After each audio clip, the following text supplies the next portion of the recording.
Oczywiście mogę Ci powiedzieć, nazywam się Robert Talarczyk, urodziłem się w Katowicach. Uważam, że to jest najważniejsze miejsce na świecie, a ten teatr, w którym Rzek jest dyrektorem, to jest najważniejszy plac i teatr, który znam. Ale to brzmi pretensjonalnie, prawda? Nieprawda, brzmi swojsko i klimatycznie. Do tej wylewnej wizytówki autorskiej, niczym skrót jednoaktówki, dodajmy parę ważnych aktów z życia Roberta Talarczyka, aktora, reżysera, scenarzysty, z zawodu również dyrektora. Przez 8 lat był najważniejszy w Teatrze Polskim w Bielsku-Białej. Tę dyrektorską podstawówkę w starym systemie skończył z bardzo dobrym świadectwem, by teraz przejąć stery w Wyspiańskim. I tak oto konsekwentnie rozrywa się zawodowo od samego początku, od czasów Teatru Rozrywki w Chorzowie, w którym debiutował i grał przez kilkanaście lat. O jego długotrwałym romansie z Teatrem Kores wiedzą wszyscy, bo tego nie da się zamaskować. Wyjdzie to na jaw z każdym Holonkiem, Kometą i Balladą Kochanków. Ale w maskach mu całkiem do twarzy. Bardzo licują z jego kreatywnością i talentem. Ma złotą i specjalną złotą maskę na koncie, festiwalowe nagrody i nagrody krytyków, wyróżnienia. Wiele tego jest, tych splendorów. Gdzie to wszystko trzymać, a jeszcze odkurzać? By się nie załamać tą wielością nagród, śpiewa sobie beztrosko. Między reżyserowaniem i graniem, dyrektorowaniem i koncypowaniem, myśleniem i wymyślaniem. Czasu ma dużo, więc żeby go zabić, nagrał płytę.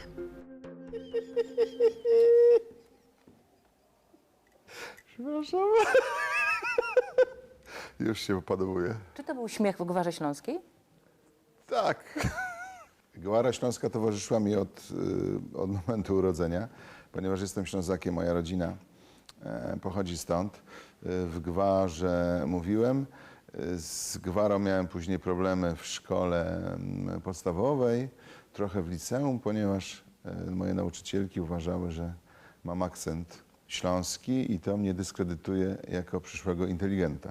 W związku z tym pamiętam, że nauczycielka języka polskiego, kiedy powiedziałem, że najpierw w podstawówce, że chcę iść do liceum, powiedziała, że z takim akcentem się pewnie nie dostanę. W liceum pod koniec również tak było, więc kolejna nauczycielka, kiedy usłyszała, że chcę iść do szkoły teatralnej, to powiedziała, no z tym akcentem to chłopaku chyba nie bardzo.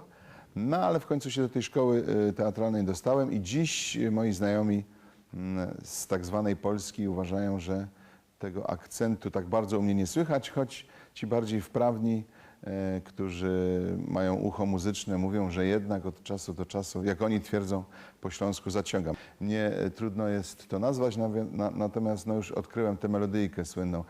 Tida, pójdziemy do kina na przykład, że tak mówią Ślązacy i teraz ją czasem stosuję specjalnie, żeby irytować moich kolegów z Warszawy. Młodzi! Młodzi idą! No! O! Pani Świętkowa! Chcia moje dziecko, pójdź kociku. Ty już nigdy nie będziesz tak gryfnie wyglądać jak dzisiaj. Chyba że w trumnie. Kiedy realizowaliśmy Holonka w Teatrze Kores z Mirkiem Najnertem, to założyliśmy, że aktorzy, którzy będą brali udział w tym przedstawieniu, muszą posługiwać się gwarą organicznie. Nawet jeżeli nie są Ślązakami, to z całą pewnością będą to ludzie, którzy wychowywali się na Śląsku i jak to się mówi u nas fajnie, na placu godali. No i tak my się godali w tym Teatrze Kores i potem to płynnie przechodziło na warunki sceniczne. Stąd myślę, że również taki ogromny sukces tego spektaklu, ponieważ on jest w godce, w mowie organicznej. W życiu codziennym rozmawiam z mamą, czasem z żoną, rozmawiamy z dzieciakami, się wygłupiamy, ale to nie jest takie normalne posługiwanie się gwarą codziennie, jak to się odbywało na przykład w domu moich dziadków.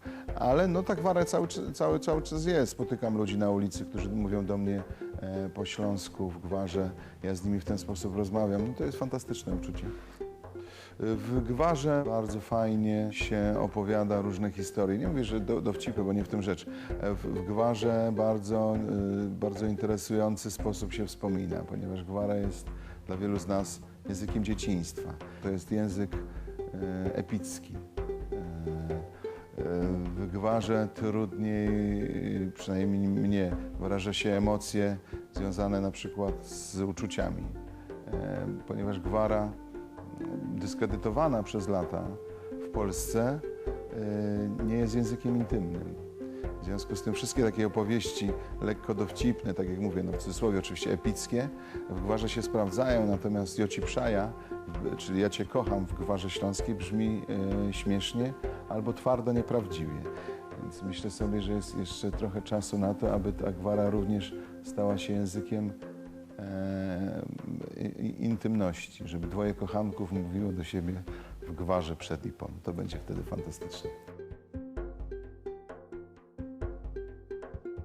Tak zwane malowane ptaki, które posługują się gwarą, bo jest modna w tej chwili, prawda? Bo śląskość jest trendy, jak się mówi.